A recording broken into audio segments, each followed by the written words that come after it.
Okay, so let me first acknowledge that we're starting the Wednesday, January 7th, 7 p.m. Board of Selectmen meeting. I think I should first have, we'll acknowledge that we are being recorded by Clarence Fanto of the Berkshire Eagle and by, is it Steve? Yes. Okay, Steve by CTSB. And then, as we are required to do now, I would ask each member of the select board to announce themselves by name as being present. Ed Lane, present. Dave Roach, present. Mary Beth Mitz, present. Warren Archie, present. Neil Maximilian, present. Okay, let's move on. I have just very, well, they're not minor, but they're not groundbreaking announcements. I think that Steve O'Brien and his team deserve some credit for their part in apprehending the gas station Cumberland Farms Lipton Mart robber. I know that he was eventually apprehended in Dalton, but I think Steve and his team played a big part of it in the part where there was Lenox involved. So I'd like to commend Chief O'Brien for that. And it feels like it's almost a bi-weekly tradition that we thank Billy Gopp and his team at the DPW. It was not a mind-blowing storm of any sort, but they did a great job of cleaning things up and having things ready for us. So I'd like to commend them. And with that, if there are no objections, I will move on to accepting a motion to accept the minutes, please. I'll make a motion. We accept the minutes of January 6th. Second. All in favor? Aye. Aye. Okay. Are there any members of the public present that wish to speak? I don't believe so, but my 9 squares could be wrong. I don't see anyone in the queue, Mr. Chair. Okay, so we can pass on citizens open forum. I think we should do things a little bit differently than have a full consent agenda because of the nature of how we're handling some appointments.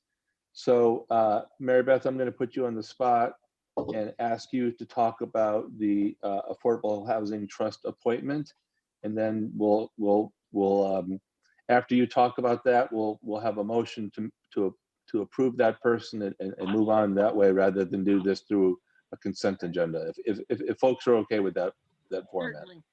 Certainly. Yes.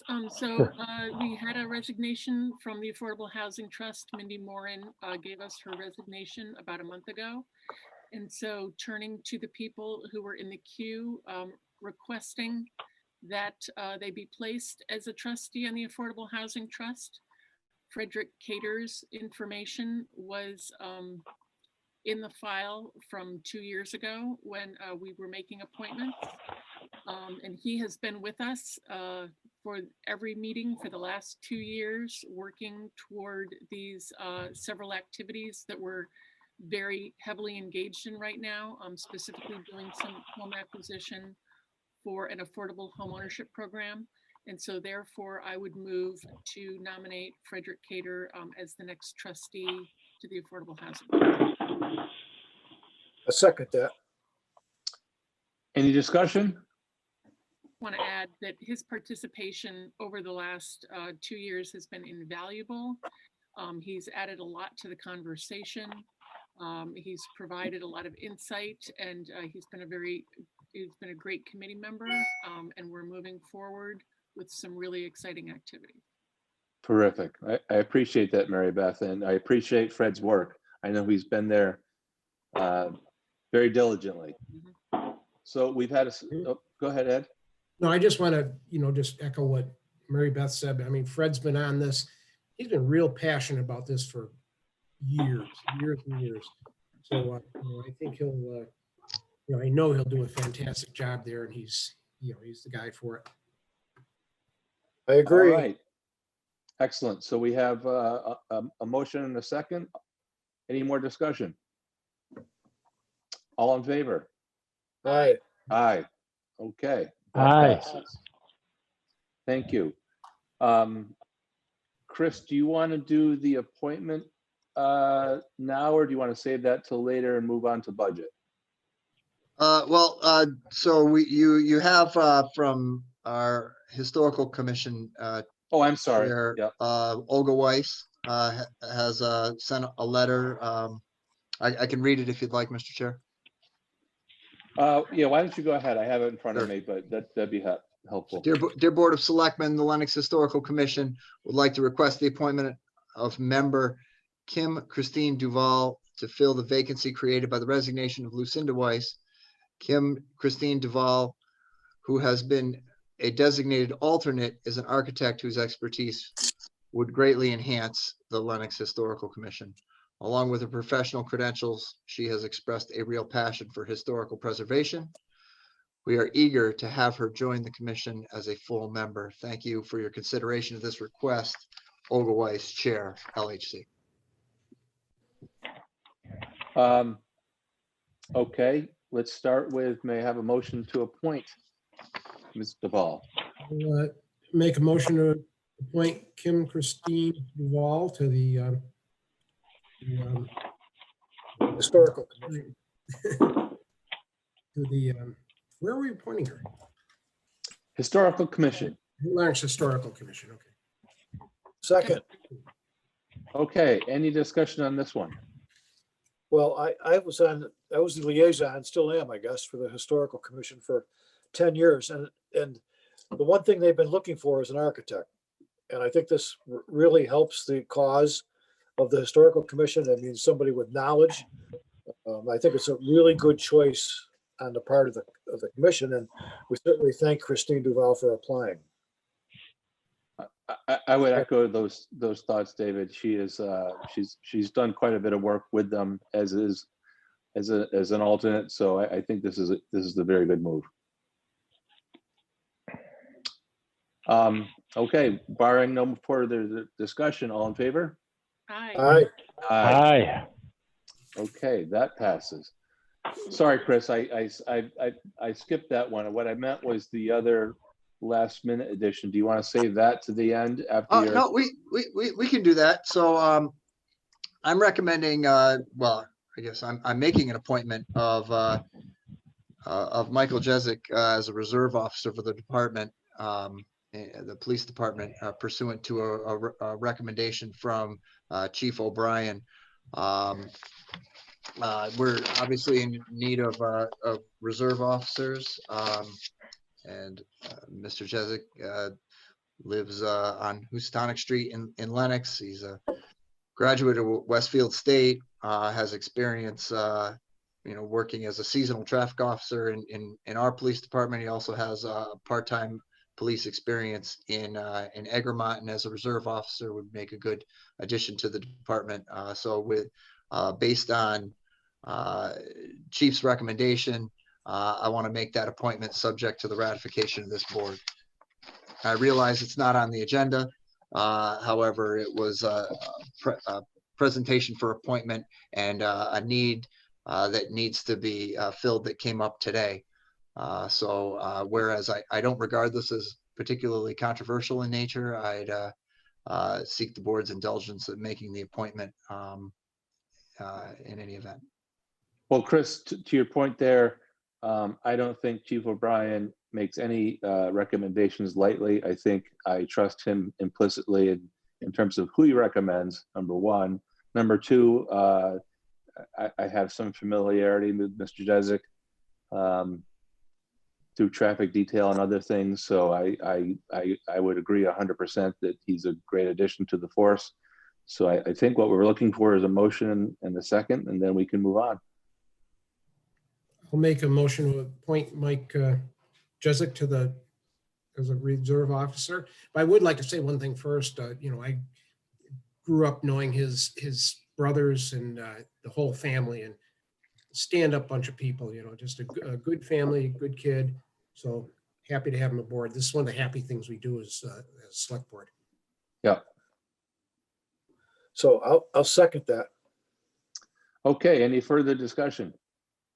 I spoke to the chief a half hour ago about a couple of things, but he certainly wanted to make sure that I thanked you for anticipating that you're going to approve his appointment. So he's really enthusiastic about this young man. Excellent. Okay, all in favor? Aye. Aye. Aye. Aye. Okay. Welcome, Michael.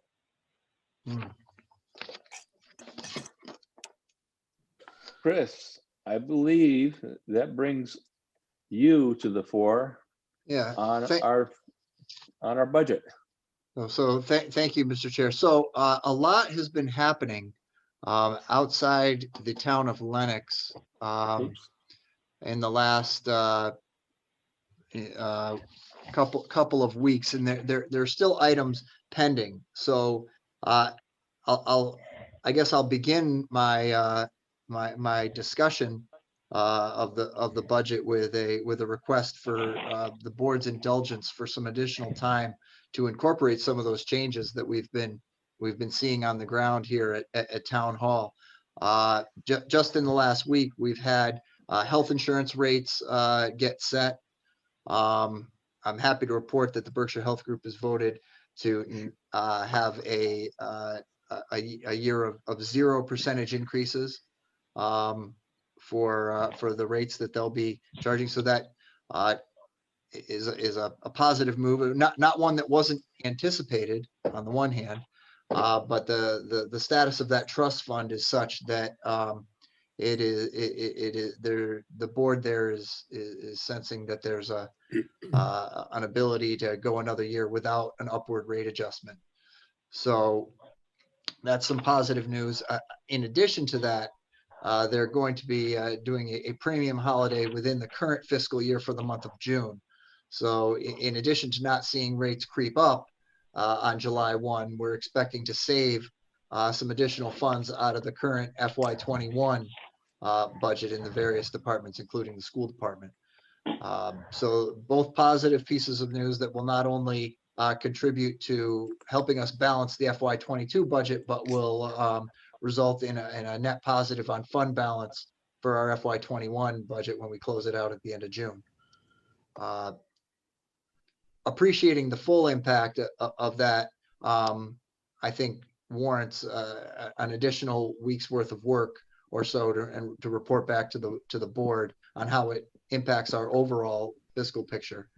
The Tri-Town Health Department met yesterday. There is a slight change to their budget request to the town that I haven't incorporated yet into the financial plan.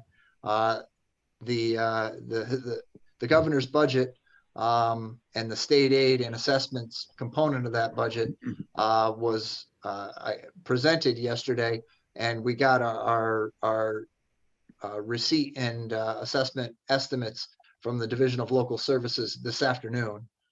So if it pleases the board, there are some both upward and downward adjustments that need to be made to our overall financial picture based on that news. They are slightly different than what was presented to you some weeks ago. So those need to be incorporated into the overall picture.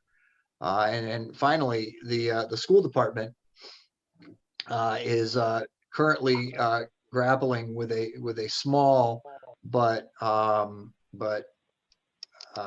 stubborn, I think is the phrase that Superintendent Cameron used, small but stubborn variance in meeting the 3% projection.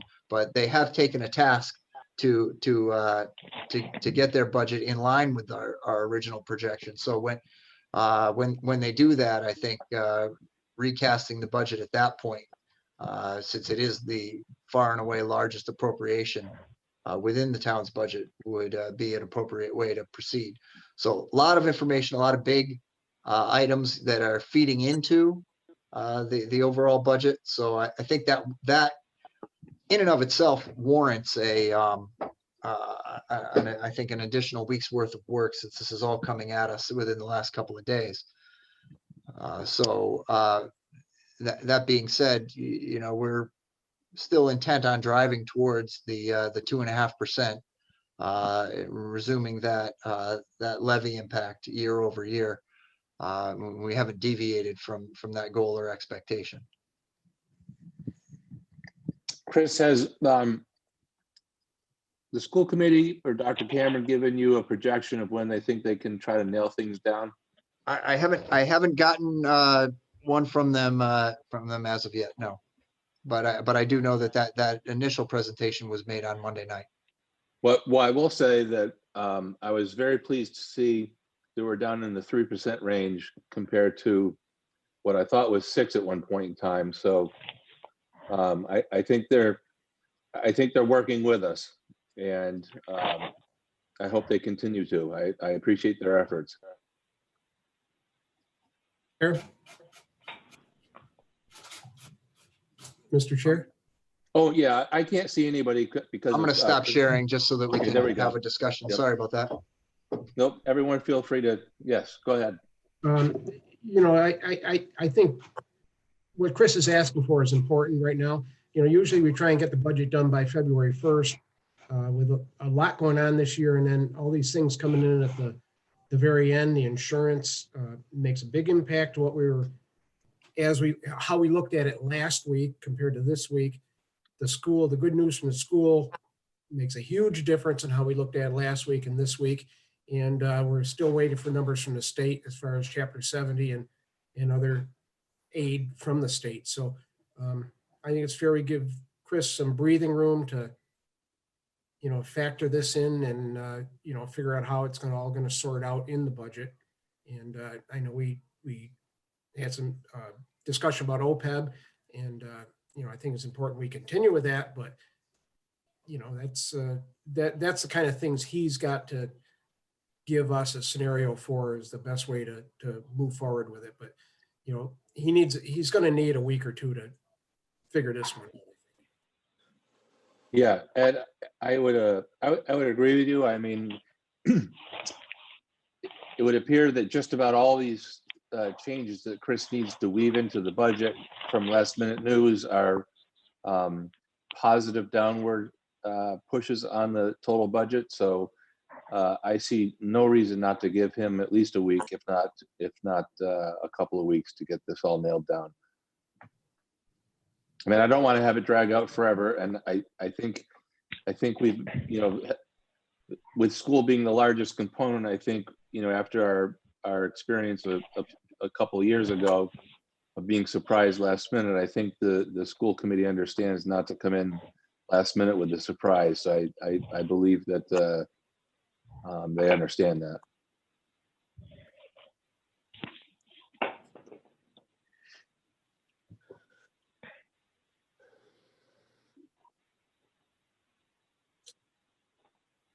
Good. Chris, when will you find out about state monies?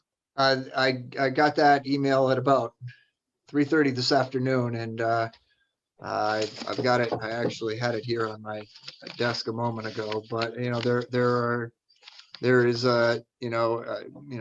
several tens of thousands of dollars of proposed increase in both Chapter 70 and unrestricted general government aid. However, there were a couple of concerning points on some of our assessments, particularly those related to sending tuition for both choice and charter. And those are some of the more volatile line items that are heavily dependent on demographic reporting that comes out of the business office of the school department. So I'd like, you know, on those two lines in particular, but several others, I'd like a conversation with Melissa Falkowski, our school business manager, to see whether or not the actual reporting that generates those assessments is actually going to come to fruition, or if this is a lowball estimate that the state is using to calculate their figures. So some more intelligence on that, I think would help us paint a more accurate budget picture.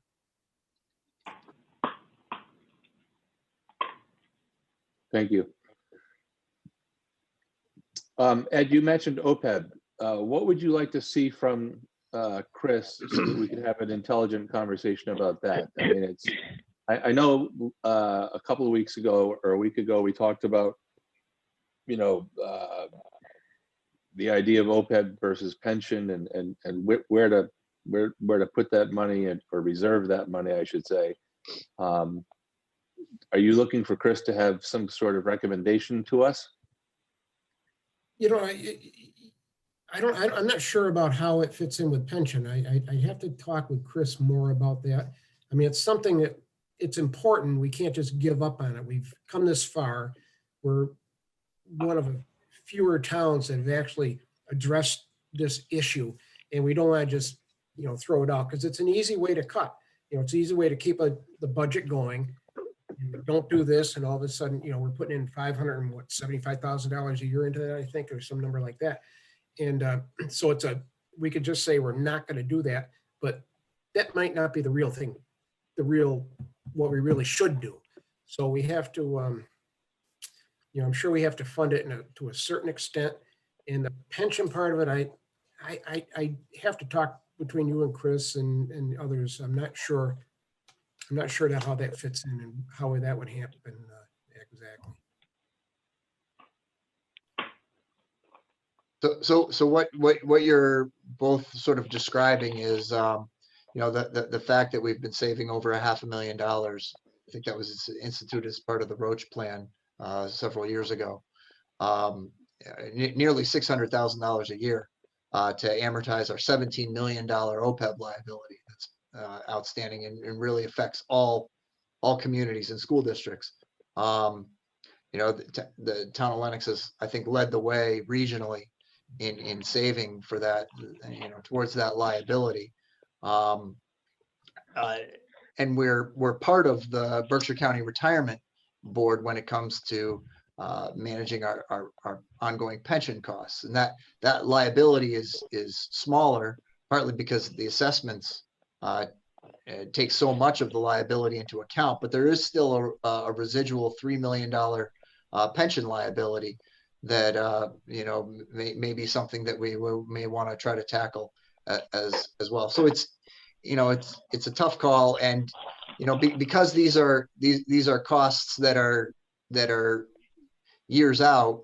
It's, you know, it's tempting sometimes and easy to lose discipline and cut in favor of other things, but you know, we should have a discussion. You know, the whole point this year was to try and resume, or at least partially resume, our prior schedule. And the preliminary budget that I presented some weeks ago does begin to do that. So it just warrants additional discussion as to the strategy that the town wants to take. So, Mr. Chairman, can I ask a question? Of course.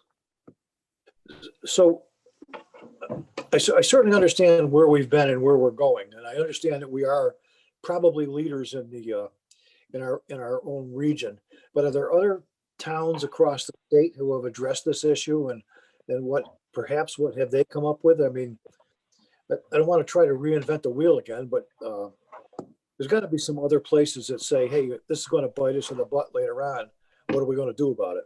Yeah, I mean, they sure have. And I know we've talked about that a little bit in the past, and I really think that, you know, Lenox's solution was the right one at the time, for sure. You know, other towns are, you know, are looking at, you know, $100 million long-term liabilities, where we've got 17 remaining because we've saved 5 million to date. So I don't think there's a town that does it better than Lenox. There's a couple of different strategies that folks have come up with what revenue sources to use to fund it, including overrides, which is, you know, not a direction that I think we want to take, and we don't need to take that. I mean, we've done so well recently. I mean, I almost feel like, you know, other towns could follow Lenox's lead as opposed to. I agree with that. I'm thinking more about the retirement. Oh, for pension. Yeah, we can certainly look into that. I misunderstood. I thought we were still talking about OPEB, but you're right. That's Yeah, okay. yeah. No, I think you're right. Yeah, I can certainly do some research on that before the next meeting. I feel Okay, like good. it boils down to a couple of things. One, we've had this philosophy, which has been, I think, wise to contribute to this, or to save against this future liability. But I think question number one is how much, and do we continue the practice, and to what degree? And then question number two is, do we start to look at pension versus OPEB? Which direct, they're both future liabilities that we know that we're going to have. Maybe this is just unsophisticated look at it, but to me,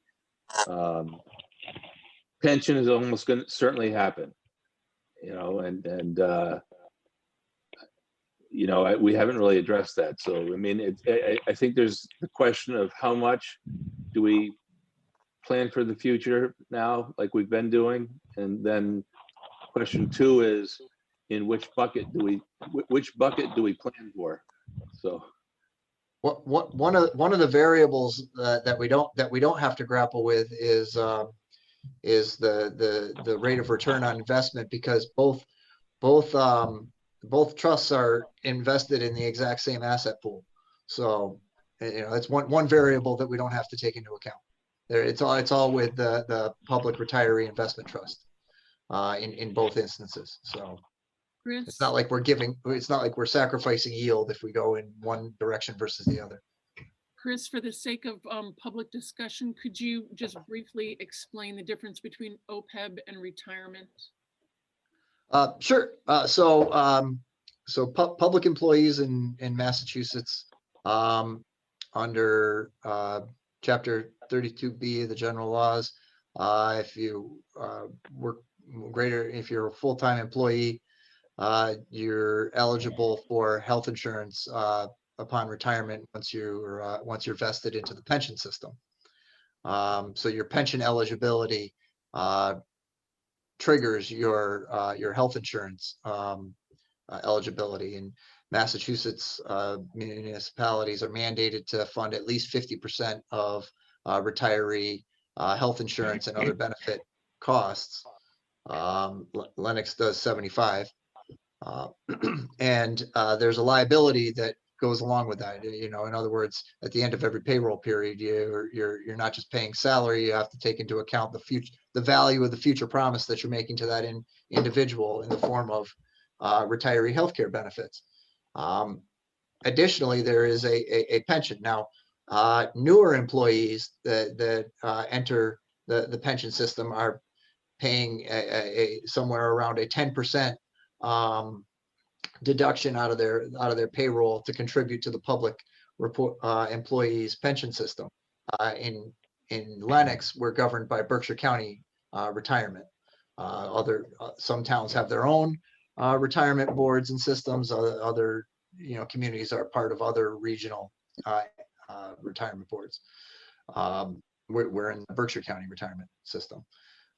There's similar to OPEB, there is a long-term liability related to the pension benefits that one receives in retirement. So you've got OPEB, you've got pension, which is one that folks are most familiar with, and then in the other hand, you've got OPEB, which is other post-employment benefits other than pension. So you got pension and other. We've been amortizing the other very aggressively. Pension, we've been relying on the policy direction of our regional retirement agency, which has done a terrific job. But we still have this lingering $3 million liability on our balance sheet that we could contribute to as well. So whereas we are far and away leading our peers on the other post-employment benefit or OPEB liability, perhaps because we're so far ahead, on that front, it might be worthy of a discussion to consider whether we start doing more on the pension side. Chris, correct me if I'm wrong, OPEB is not just health, but it's also disability. I mean, to the extent that you know, dental or disability, other things are offered, that's part of it. But far and away, the greatest component of that is health insurance. Right. Thank you for that explanation. I think that's great. And I think by virtue of the fact that you've just stated that we've managed to squirrel away a very healthy, robust proportion into OPEB, I think maybe we should look at, you know, trying to donate to the pension side this go around. I think it's important, Mary Beth, I agree with you. I think it's important that I haven't looked at it that much, obviously. And you know, we were all focused on OPEB, but thanks, Neil, for bringing that up. I think it's worth some real discussion, though. Yeah. I think I definitely feel it warrants discussion. I mean, neither of them go away. This is the legislature has made us start to account for this and save for this and show and demonstrate in our budgets that we're accounting for it. But the liabilities, you know, already existed. I don't know, Chris, help me out if I'm saying that correctly. Like, just because you didn't know about it doesn't mean it wasn't there, right? Right. So That's exactly right. we always had this future liability. It was just a matter of the legislature. I think probably about 15 or 16 years ago, started making us account for OPEB and show them what we're doing to save against it, or where our accounts stand. So it's not like we're opting into something here. It's this is a liability that exists to all municipalities, and the question is, you know, as we develop our budgets, how much year to year do we contribute to it? And part two, which I'd like to introduce, is to get a better understanding of our pension liability and whether or not you know, the OPEB plan that we've been doing has been great and very conservative, puts us in a great state of puts our town in a great state. But maybe we should be, you know, it's a question of where we put the funds, I guess. Can I ask one question? Of course. So, thank you. It wasn't always a case like 10 or 15 or even 20 years ago where somebody retired, they lived for about 25 years. Now they're living for about 45 years. So the issue is that, you know, somebody works for 30, 35 years and lives for another 35 years. So, I mean, I'm glad that's happening, but we should be considering increasing our contributions continuously. If for no more reason, we have a lot more retirees because people are living longer. So we've got to keep that in the back of our minds as well. That's right. It's good news, but yeah, it costs money, right? Exactly.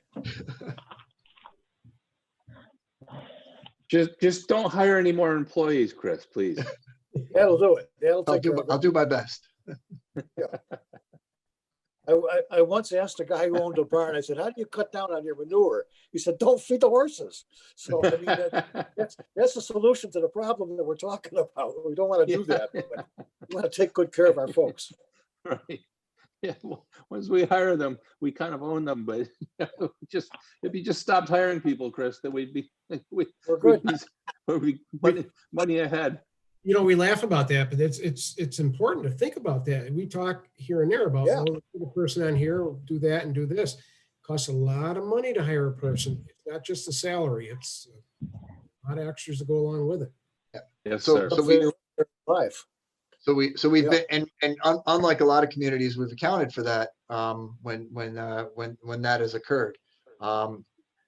Newer employees are less of a liability on the pension side because they're contributing so much more through deductions out of their regular payroll than employees who may have started in the 70s or 80s. You know, there was a time when there was a time when employees, this is going back a very long time, but there was no deduction towards the pension system coming out of the employees. It was all borne by the town. Now, Right. you know, a new employee starting today would contribute 9% on the first 30,000 of dollars of their income, and 11% for every dollar after that. I don't know if a lot of folks, but what to everyone's point on the OPEB side, you know, those costs are you know, there's no similar matching requirement on the part of an employee, whether they're someone who's been with us for 30 years or a brand new hire. So we've done a great job accounting for those costs. But yeah, you know, on the other hand, the long-term stability that the town can offer in terms of pension and post-employment benefits, it ought to be attractive to any prospective candidate in either our municipal or school departments. But yeah, it's something that we do a better job than most at accounting for, and that I believe we have a clearer view of counting the costs before we bring somebody on board than most folks. Okay. Sorry for the long-winded explanation, but yes, it's interesting. I think It's interesting this stuff. I think this is important for us to discuss. So it's I think this has all been helpful. It wasn't long-winded. It was a good discussion. Thanks.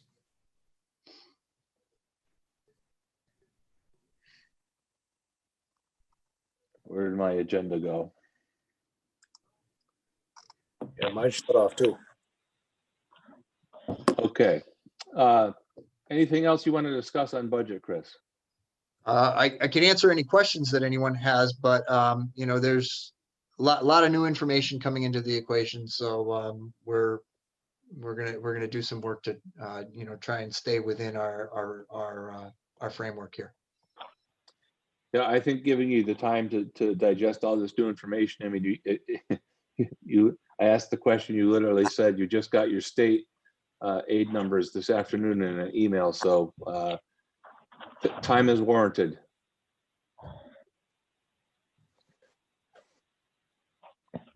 That being said, I mean, do folks have any questions for me at this stage, or we'll otherwise we'll just keep doing what we're doing. Okay. Okay. Good.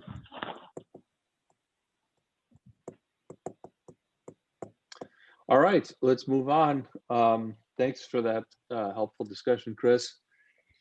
I do not personally have any liaison reports. Are there other board members with liaison reports? Go ahead, None Dave. here. So my turn. I really don't have a report on a liaison, but I want to bring up a subject that maybe we can discuss at the next meeting and see if we can arrive at a solution. I've received a number and a relatively large number of emails and letters from people who are voicing concerns about the pot shop at Cork and Hearth. So certainly the residential component of the area is against it, and I'm going to share this stuff with you sometime during the week when I get it organized. But we have a lot of people who frequent the beach, parents, who also have some concerns about the pot shop. So I don't know how we proceed from here. I'm going to ask Chris if he has some suggestions on how to handle it, because it's a touchy situation. So it doesn't even exist anymore. I don't know.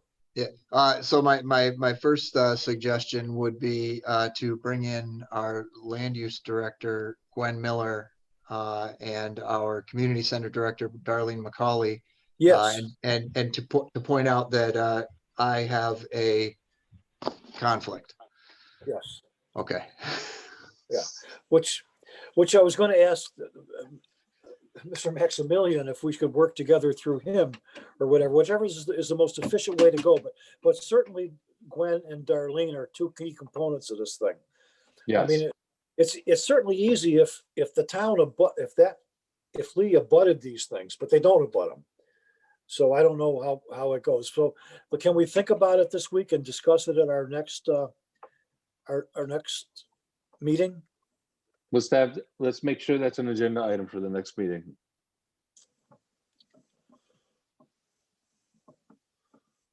Okay. Dave, is there a way that you can bring in those letters and make them available? Yep. I can email them. I can email them to all of you. Okay, Okay. great, thank you. Yep. I would make sure people are comfortable having their concerns shared publicly, but Oh, no, they asked me to put it on the agenda and they want to use their name. So I don't see Okay. what the issue. Yeah. yep.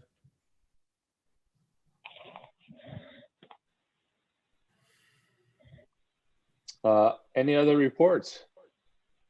I'm just gonna plug the master plan review again. Over the next upcoming 6 weeks, Lenox residents have been invited to comment on the draft of our new master plan, topic by topic, and to vote on their priorities. There's Clarence Fanto did a great job in the paper this week of providing a really great overview of what's in the master plan. But I'm just going to reiterate that there are going to be at least 5 meetings coming up. The first one is this Monday, February 1st at 7 p.m. All of these meetings will be held over Zoom, and this will be an overview of the master plan in its entirety. We're going to redo that meeting for people who can't make the Monday night 7 p.m. meeting on Saturday, February 6th at 10 a.m. Again, this is all going to be over Zoom.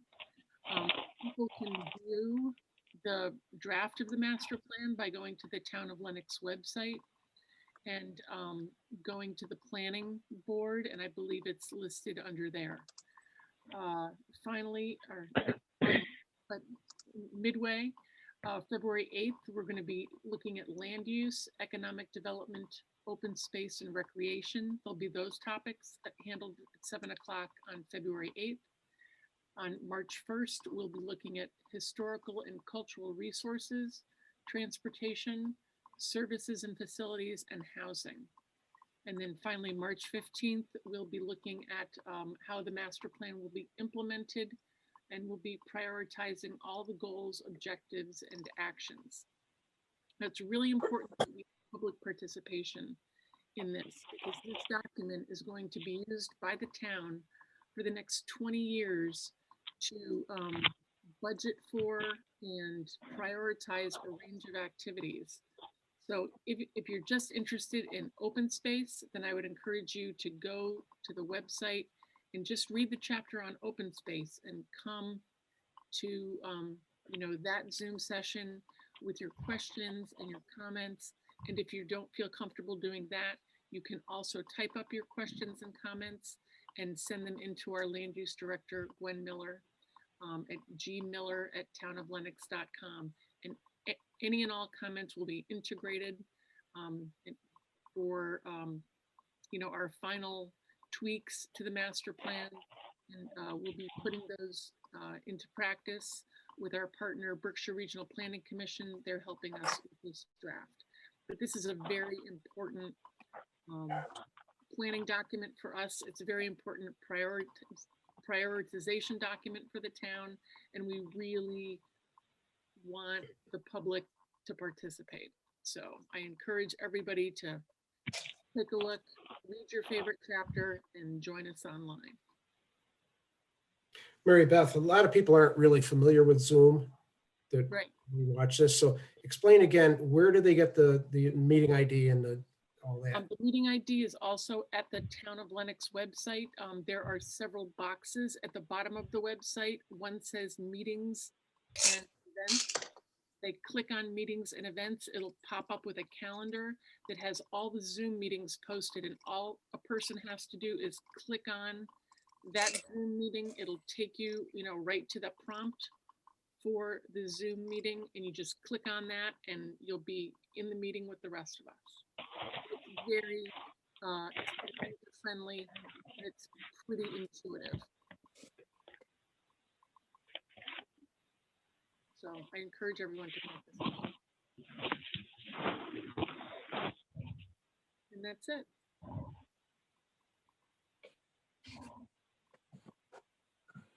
Okay, anybody with anything else? I got nothing. We had that in common, Ed.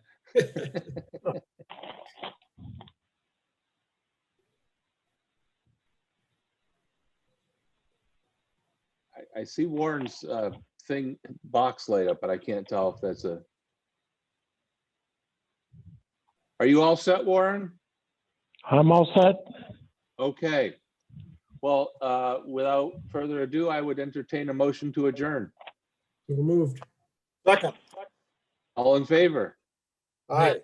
Aye. Aye. Okay, folks, thank you very much.